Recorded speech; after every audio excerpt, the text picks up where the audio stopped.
Hello student, आज हम लोग कंपोजिशन ऑफ द फंक्शन के बारे में पढ़ने वाले हैं। ठीक है, कल हम लोगों ने फंक्शन का कुछ क्वेश्चन सॉल्व कर लिया, एक्सरसाइज 2.1 ऑल ओवर कंप्लीट हो गया है। ठीक है, आज हम लोग कंपोजिशन ऑफ द फंक्शन के बारे में पढ़ने वाले हैं।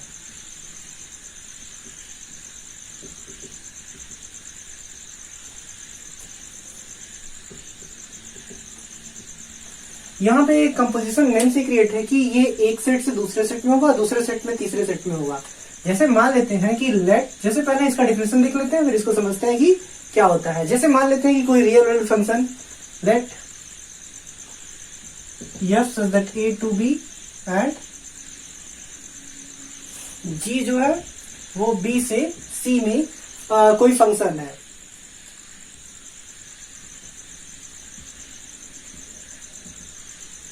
ठीक है, मान लेते हैं कि कोई फंक्शन f है जो सेट a से b में डिफाइन हो रहा है, और कोई सेट g है, कोई फंक्शन g है जो सेट b से और सेट c में डिफाइन हो रहा है। ठीक है, ये इस टाइप का फंक्शन है। तो कंपोजिशन क्या होगा f और g का? देन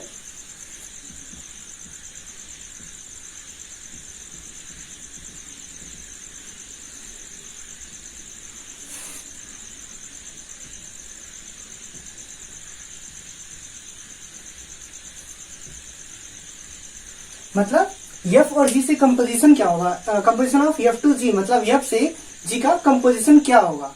ठीक है,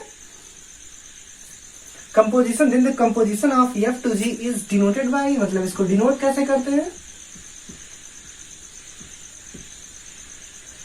GOF से। ठीक है, अब देखिए यहाँ पे एक नया टाइप का फंक्शन आ गया कि GOF, और GOF का डेफिनेशन कहां से कहां तक होता है? और GOF जो डिफाइन होता है वो कहां से डिफाइन होता है? इस सेट B से, सॉरी GOF फंक्शन कहां से डिफाइन होता है? A से C में। मतलब कहने का, यदि कोई फंक्शन है f जो A से B में डिफाइन है, और कोई फंक्शन है g जो B से C में डिफाइन है, तो कंपोजिशन f और g का क्या होगा? GOF इस तरीके से रिप्रेजेंटेड होगा, मतलब f का कंपोजिशन g के साथ निकाल रहे हैं। तो वो कौन से सेट का रिलेशन दिखाएगा कि इस सेट A से C का रिलेशन दिखाएगा। कुल करने का मतलब है, यदि हम लोग एक सेट इसको माने, जैसे मान लेते हैं कोई सेट A हो गया, और एक सेट इसको माने ये कोई सेट B हो गया, तो इस सेट A से सेट B में कोई फंक्शन f डिफाइन है। ठीक है, कोई फंक्शन f डिफाइन है।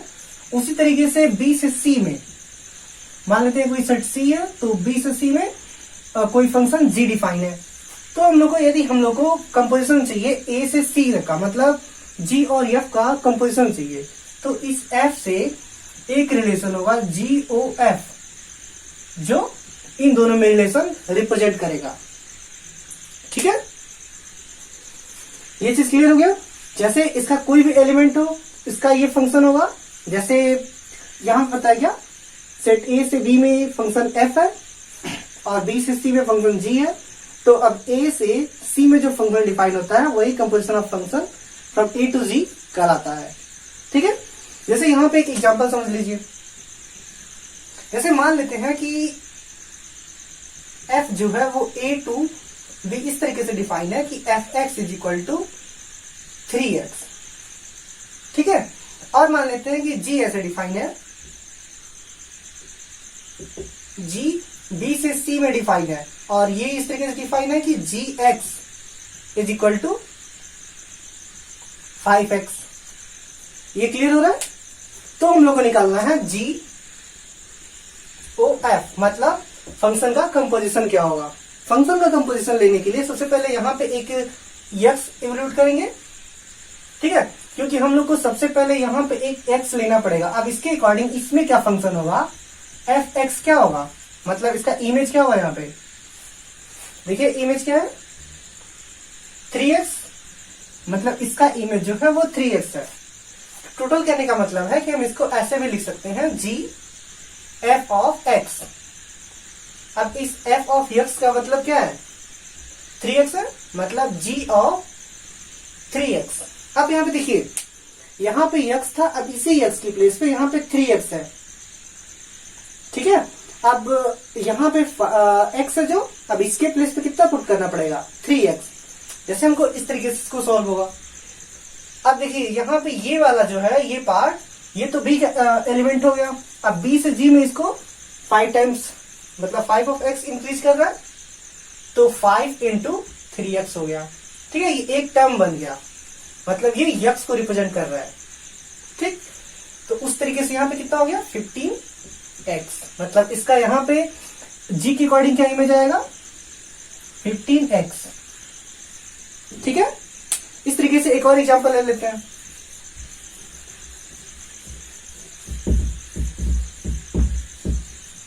जैसे मान लेते हैं कोई मैपिंग डिफाइन है एफ ए से बी में, जो इस तरीके से है F X is equal to X square, और कोई मैपिंग डिफाइन है बी से सी में जो इस तरीके से है जी x is equal to sine x.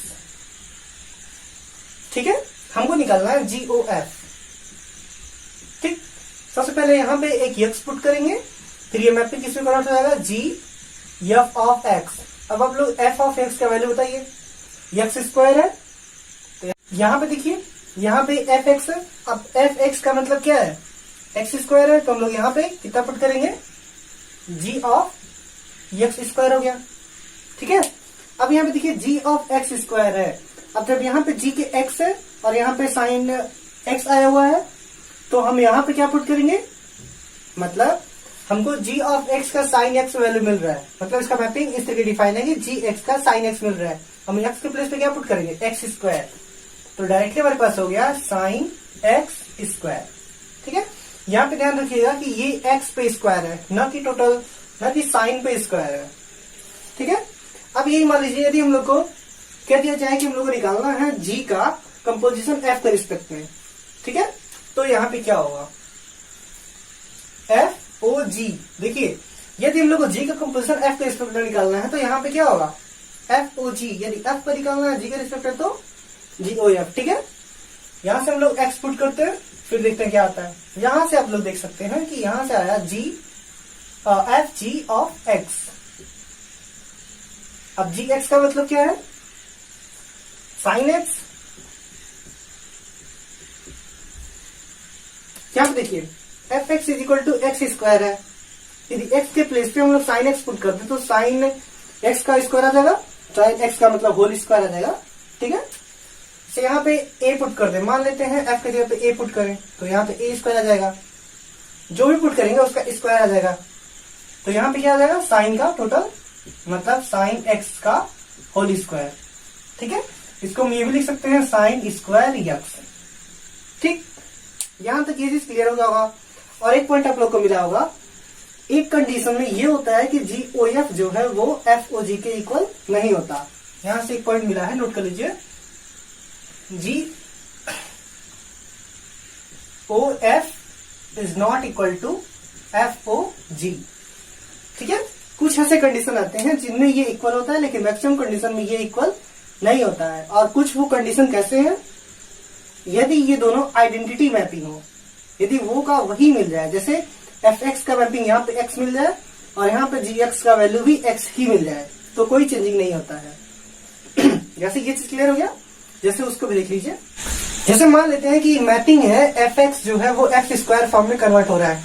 ठीक है, ये कैसी मैपिंग है, हम जब मैपिंग के बारे में पढ़ा रहे थे तो बताए थे कि यदि कोई मैपिंग किसी वैल्यू का मैपिंग होता है तो उसका वैल्यू कोई चेंज नहीं होता है, तो वो कैसी मैपिंग होती है आइडेंटिटी मैपिंग होती है। जैसे 1 का 1 हो गया, 2 का 2 हो गया, 3 का 3, कोई चेंजिंग नहीं हो रहा है। ठीक, उस तरीके से मान लेते हैं ये भी वही मैपिंग है जी एक्स टू एक्स। ठीक है, तो इसको कौन सी मैपिंग कहा जाता है आइडेंटिटी मैपिंग कहा जाता है। और ये वाला मैपिंग किसमें आइडेंटिटी है, ये वाला मैपिंग जो है आइडेंटिटी इन बी है, मतलब बी का आइडेंटिटी, मतलब इसका इमेज कैसे मिल रहा है बी में मिल रहा है ना, और इसका इमेज सी में मिल रहा है, मतलब इसको आईसी हम लोग लिख सकते हैं। अब हम लोग को निकालना है जी ओ एफ, इसका वैल्यू क्या होगा। तो आप लोग सबसे पहले ये जानते हैं जी ओ एफ मतलब हुआ एफ, ये वैल्यू हुआ। अब एफ एक्स का वैल्यू कितना है एक्स है, तो जी ऑफ एक्स। ठीक है, अब जी एक्स का मतलब कितना है, ये भी एक्स है। ठीक, अब ये तो मिल गया जी ओ एफ। अब इसी तरीके से हम लोग एफ ओ जी निकाल लें।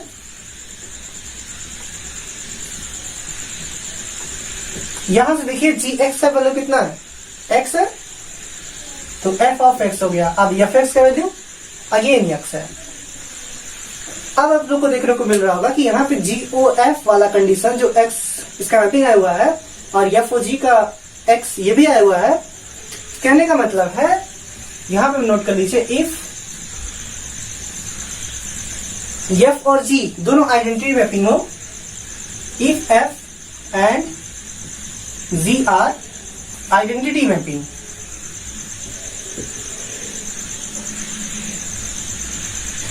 आइडेंटिटी मैपिंग हुआ तो क्या होगा,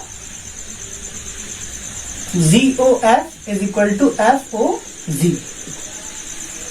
ठीक है, आई थिंक ये भी समझ में आ जाएगा आइडेंटिटी मैपिंग क्या होता है। अब आइडेंटिटी मैपिंग तो पहले बता चुके थे, लेकिन यहाँ पे कंपोजिशन वाला पार्ट था ना, तो उसमें भी समझाना ये जरूरी था। आई थिंक ये भी क्लियर हो जाएगा कि कब कंपोजिशन जीओएफ और एफओजी दोनों इक्वल होता है और कब नहीं इक्वल होता है। जब आइडेंटिटी मैपिंग होता है तो कंपोजिशन इक्वल होता है, ठीक है, लेकिन आइडेंटिटी नहीं होगा तो कंपोजिशन मैपिंग इक्वल नहीं होगा। ठीक, आगे क्वेश्चन देख लेते हैं। यहाँ पे ये वाला क्वेश्चन देखिए, जैसे यहाँ पे मैपिंग दिया हुआ है एफ जो है वो इसका मतलब ये वाला की इमेज ये है, जैसे इस सेट से ये एक सेट है और ये एक सेट है, इन दोनों सेट में मैपिंग हो रहा है। एफ और जी मैपिंग हो रहा है इस सेट से इस सेट में हो रहा है, जो कि वैल्यूएट जो डिफाइन इस तरीके से है। एफ के लिए F2 का इमेज क्या आ रहा है 3 आ रहा है, F3 का इमेज 4, F4 का इमेज 5, ठीक है। और ऐसे ही G के लिए दिया है G3 का इमेज और G4 का इमेज। ध्यान रखिएगा, G3 का इमेज और G4 का इमेज दोनों का इमेज क्या है 7 आ रहा है। उस तरीके से G5 का मतलब 5 का इस सेट के लिए बोल रहा है, ठीक है। और यहां भी इसी सेट के लिए बोल रहा था क्योंकि मैपिंग G यहाँ पे मैप्ड है ना, तो G5 और G9 का वैल्यू कितना आ रहा है 11 आ रहा है। हम लोग को फाइंड करना है FOG, इसका वैल्यू क्या होगा, ठीक है। तो देखिए जैसे FOG फाइंड करना हम लोग को, तो FOG, ठीक है। अब यहां पे देखिए मान लेते हैं FOG, सबसे पहले ये किस तरीके से डिफाइन होता है। यदि हम लोग कोई भी एलिमेंट मान लेते हैं, यहाँ पे 4 ले लेते हैं, ठीक है, जैसे G ऑफ 4, तो G4 का इमेज क्या है, G4 का इमेज है 7, ठीक है। तो F7, अब बताइए क्या F7 कहीं पे डिफाइन है, कहीं पे नहीं डिफाइन है, तो हम लोग 4 नहीं यूज करेंगे, ठीक है। बस ये यहीं तक इंक्लूड होगा क्योंकि F7 का जो 7 है ये इसके इस डोमेन वाले पार्ट का एलिमेंट ही नहीं है, तो उसका ई पे इमेज बनने का कोई क्वेश्चन ही नहीं उठता, ठीक है। अब हम लोग ऐसा ले लेते हैं कि जिसका इमेज बन सके।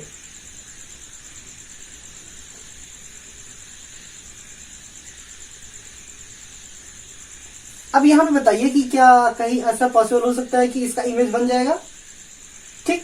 अब मान लीजिए यहीं पे हम लोग को अब इसका कोई भी एलिमेंट ले लेंगे, जैसे मान लीजिए कि हम 9 ले लेते हैं, इसका जैसे कोई भी पार्ट मान 3 ले लेते हैं, तो 3 का भी इमेज 7 आएगा, तो इसका भी F7 का तो कोई इमेज है नहीं, तो ये अनसॉल्व हो जाएगा, मतलब सॉल्व नहीं हो सकता, ठीक है। क्योंकि बस सॉल्व होगा तो बस F7 तक, क्योंकि F7 और F11 और F15 का कोई भी इमेज पॉसिबल नहीं होगा, क्योंकि ये तीनों के तीनों जो पार्ट है 7, 11 और 15 ये इसमें नहीं है, इसलिए कोई इमेज इसका नहीं मिलेगा, ठीक है। अब मान लीजिए हम लोग को GOF निकालना हो, ठीक है। अब GOF निकालते देखते क्या होता है, कोई वैल्यू यहाँ पे ले लेते हैं, जैसे यहाँ पे 4 ले लिया गया हम लोग, तो F4 का वैल्यू निकालना है। अब F4 का वैल्यू कितना है, F4 का वैल्यू है 5 है, तो यहाँ पे जहां F4 है वहां पे 5 हो गया, मतलब G ऑफ 5 हो गया, ठीक है।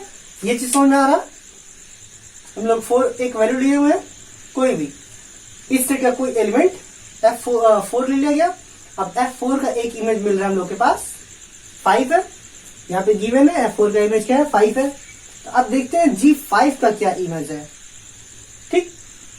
तो G5 कहां पे है, यहाँ पे देखिए G5 का जो इमेज है वो कितना है 11 है।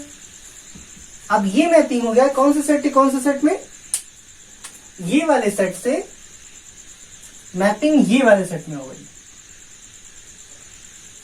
और आगे हम लोग वैल्यू लेके चलते हैं, देखते हैं फिर क्या आता है। जैसे मान लेते हैं यदि हम लोग GOF ऑफ हम लोग को 3 निकालना हो, ठीक है, तो हम लोग को मिल जाएगा जी ऑफ F3। अब यहाँ पे बताइए F3 का क्या इमेज है? F3 का इमेज है 4। अब यहाँ पे 4 आ गया, मतलब G का इस टोटल पार्ट का इमेज क्या आ गया? 4 आ गया। अब मतलब G4 का वैल्यू कितना है? G4 का वैल्यू देखिए, यहाँ पे G4 का वैल्यू 7 गिवन है, तो यहाँ पे इसका इमेज हो गया 7। ठीक है, आई थिंक ये कन्वर्ट करना आ रहा होगा किस तरीके से हम लोग इसको कन्वर्ट कर रहे हैं। ठीक है, अब हम लोग आगे पढ़ने वाले हैं इन्वर्टिबल मैपिंग, मतलब कंपोजिशन मैपिंग पढ़ने के बाद हम लोग पढ़ेंगे इन्वर्टिबल मैपिंग, मतलब मैपिंग का इन्वर्ट कैसे होता है। जैसे यदि कोई मैपिंग हमारे पास F दिया हुआ है X to Y, ठीक है, तो कब और क्या एक ऐसा कंडीशन होगा कि इसका इन्वर्टेबल कोई G मैपिंग इस तरीके से एग्जिस्ट करेगा Y to X। ठीक है, अब कब ये इन्वर्टिबल कंडीशन पॉसिबल होगा, ठीक है, इसी के बारे में हम लोग पढ़ने वाले हैं। इन्वर्टिबल मैपिंग किस तरीके से होता है, मतलब ई मैपिंग, मतलब एक मैपिंग जो इस तरीके से हो F(x) to y, इसको कब इन्वर्टिबल मैपिंग कहा जाएगा? यदि वहां पे एग्जिस्ट करे एक फंक्शन जो G इस तरीके से हो Y to X, मतलब एक मैपिंग यदि हम Y से मैपिंग G ऐसा एग्जिस्ट करे जो Y से X हो।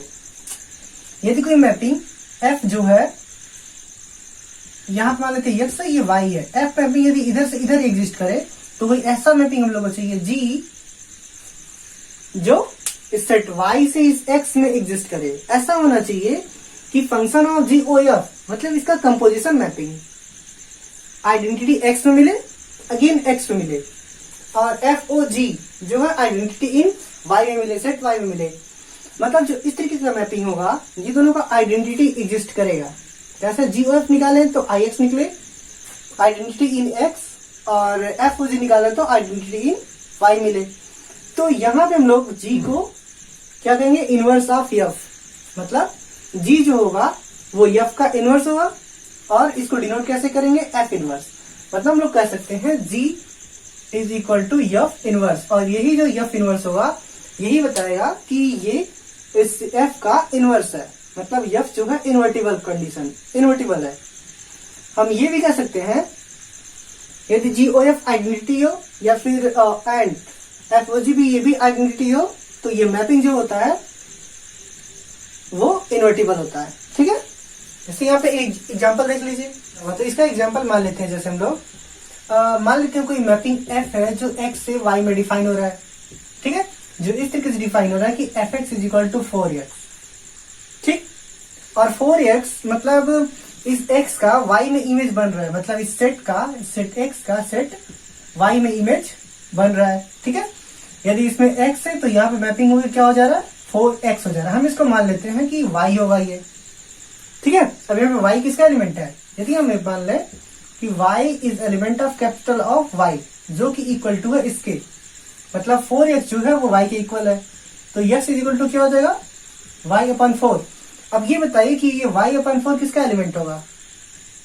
y/4 जो होगा वो x से इक्वलेंट है, मतलब जो y/4 होगा वो एलिमेंट होगा इस सेट x का। ठीक है, अब हम एक मैपिंग देखते हैं, मान लेते हैं अभी एक मैपिंग देखते हैं इस तरीके से, जो है कि G को मान लेते हैं कोई मैपिंग है जो y से x में डिफाइन हो रहा है। G मान लेते हैं कोई मैपिंग है जो y से x में डिफाइन हो रहा है, तो G y का कोई एलिमेंट ले लेते हैं y, तो इसका x में इमेज किस तरीके से बन रहा है? y/4।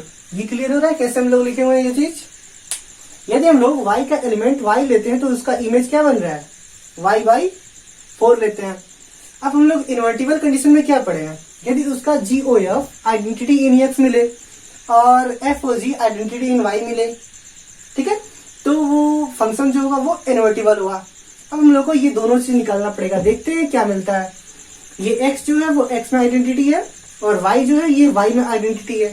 ठीक, अब देखते हैं आइडेंटिटी मिलता है नहीं है, तो हम लोग पहले क्या निकालते हैं? G O F को निकालते हैं।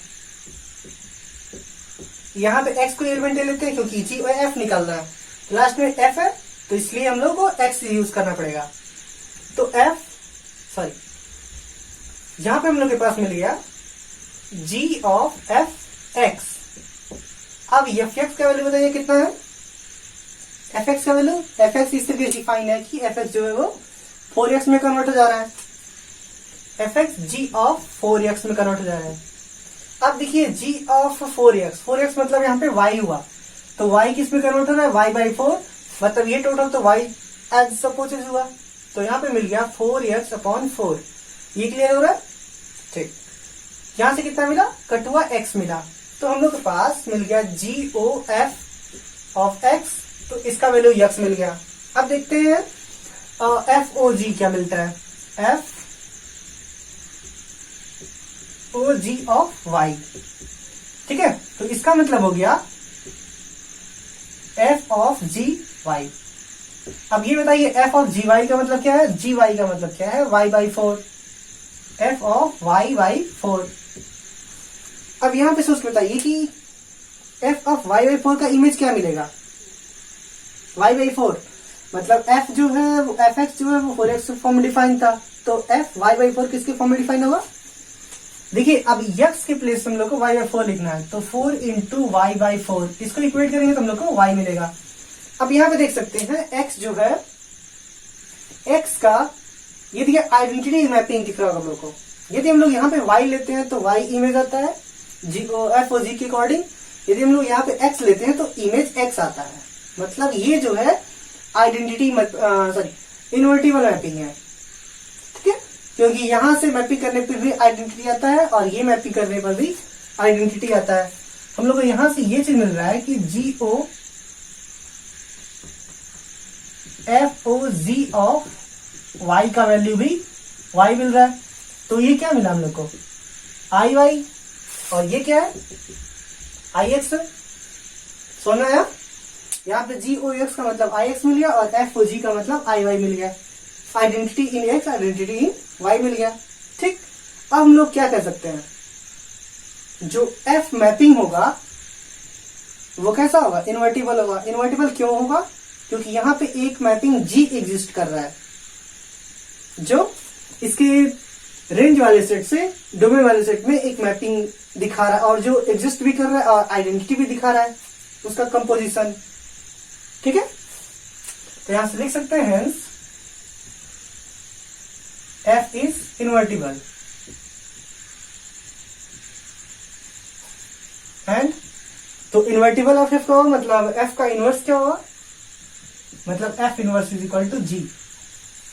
सो गया, एफ इन्वर्टिबल होगा और एफ का इनवर्स जो होगा वो जी होगा। तो ये था आज का टॉपिक, ठीक है। कल हम लोग इस पे और क्वेश्चन देखते हैं और इसका आगे वाला पढ़ते हैं।